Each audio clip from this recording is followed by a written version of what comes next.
Hello everyone, my name is Mani and today I will talk with my friends Jay, Jonathan and Luis, and I will ask them their opinion about one of the most important topics in the academia and also in the business world that help us to achieve our goals. And this topic is public speech and presentation skills. First, I want to ask Jay. According to your presentations in our classes, I can consider you as a skillful person. So I will appreciate if you suggest us some items that help us to improve our presentation skills. Hello, how do you do? This is Jay. My team and I would like to talk a little bit of what is important for preparing a speech. Some people just want to get their presentations over and done with without giving any thought to gestures and body language. No one should ever underestimate the importance of body language in public speaking and presentations.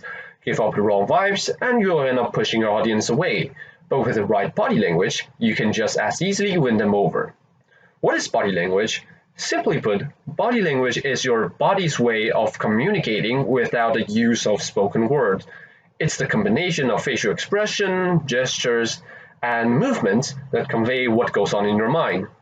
If you ever wondered why body language is important in a speech or presentation, here's why.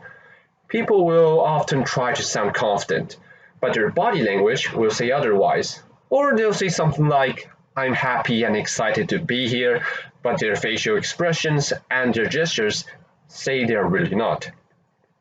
If you're out someplace and you're getting introduced to a bunch of new people, you may tell them you're pleased to meet them, but without realizing it, your body language actually says the exact opposite. You may think you did pretty well in that social situation, but in reality, the people you just met probably didn't think too highly of you because something about your body language just didn't sit right with them. The truth is that our body language is notorious for betraying our inner emotions. We may not say something out loud, in fact, we may even deny it, but our body language will let the world know what we really think about something or someone. When it comes to presentations, body language has the power to help us succeed or fail. We can succeed if we observe and put our body language to good use, and fail if we let our body language get the better of us.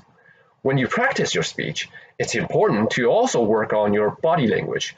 On the day of your presentation, you'll be comfortable, relaxed, and confident that you have what it takes to ace your presentation. Thank you, Jay, for sharing your opinion and mentioning body language. Now I want to ask Jonathan. Jonathan, as I remember, you took a course about presentation skills in the summer. So is there anything that you can share about this course? Some kind of practical things or something like that? Sure, I would be glad to share with you some of the ideas that I learned in this course. One of the elements that got my attention is rhetoric. So rhetoric is an element that allows us to analyze a rhetorical situation and to develop a message in order to deliver it in the best way possible. You might be wondering what is a rhetorical situation. So it is defined as an event that involves an issue, an audience, and that is subject to certain constraints. For example, a time limitation in the presentation that we are giving, to certain location that is related to the settings, and pretty much every time that we are communicating, we are looking for the best and the most appropriate way to respond given some circumstances. And in essence, this is what a rhetorical situation is. Thank you, Jonathan, for mentioning rhetoric. But in my point of view, rhetoric is something general. For example, actually, we do it unconsciously. For example, getting prepared for the presentation. But I mean something more practical. Is there anything that you can add to it or go in detail? For example, which element contained in this topic? So you're right. In fact, on daily basis when we speak, we are using rhetoric in our speech.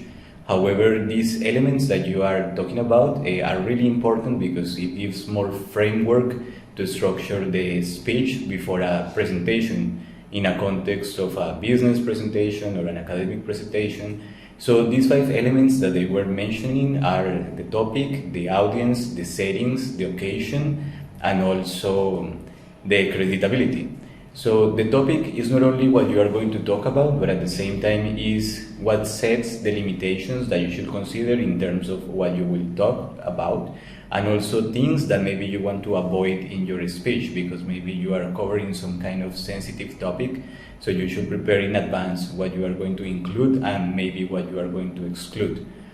Regarding the settings, it's related to the environment and all the conditions that may affect your speech. Is the location where you are going to make your presentation. Then it comes the audience, and this is really important because you should try to structure your presentation in a way that you acknowledge what is the level of knowledge that the people that is going to listen to your presentation has, so you can adjust to it. Then we have the occasion. So the occasion is more related to the expectation that the audience can come with. And finally, we have the creditability. In this element, you should consider what the audience already knows about you. Otherwise, you should try to make a short introduction in order to let them know who you are, what you are working with. But especially in terms of creditability, you should try to express and show your expertise in the topic that you are going to be working on, so it can be reflected and it can be valuable for the people that is going to attend and to listen to your presentation. Thank you, Jonathan, for making it clear. Among the items that you mentioned, I think occasion is much more important because, as a students in business school, we must work in the corporations. So for the last question, I want to ask Luis about his experience in the business world because as I remember, Luis has working experience in a prestigious bank in his country. So Luis, is there any experience that you can share with us to improve our presentation skills? Thank you, Manny. Yes, I worked in the Central Reserve Bank of Peru for more than 14 years, and in this time I had the opportunity to participate in multiple business meetings. In my experience, I consider that there are 5 steps that you must necessarily follow in successful business meeting. The first step is planning and elaboration your business proposal. It's necessary to develop a negotiation strategy using an adequate communication style according with the interculturality of the other party. For example, if the other party comes from high context cultures like Japanese or Latin people, the communication should be indirect. And if the other party comes from low context cultures, the communication should be more direct, like in the case of German or the Scandinavian countries, for example. The second step is the construction of the relationship between people. In this case, good skills in interpersonal communication is important for creating a trusted relationship with the other party. The other party should be feeling that we have something in common, and if we achieve it, we can generate a better influence. The step number 3 is the information exchange. The activities and the skills and experience of negotiators are very important in this case. We should know how to manage emotionally and generate empathy with the other party. In this regard, we will obtain the greatest impact in the proposal that we want to transmit. The step number 4 is persuasion and creativity.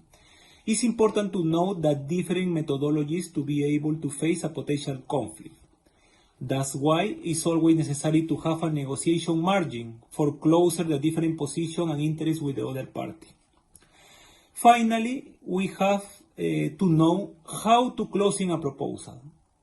After our presentation, after our negotiation, how to closing a proposal. In this case, a good negotiator must know how to propose win-to-win deal.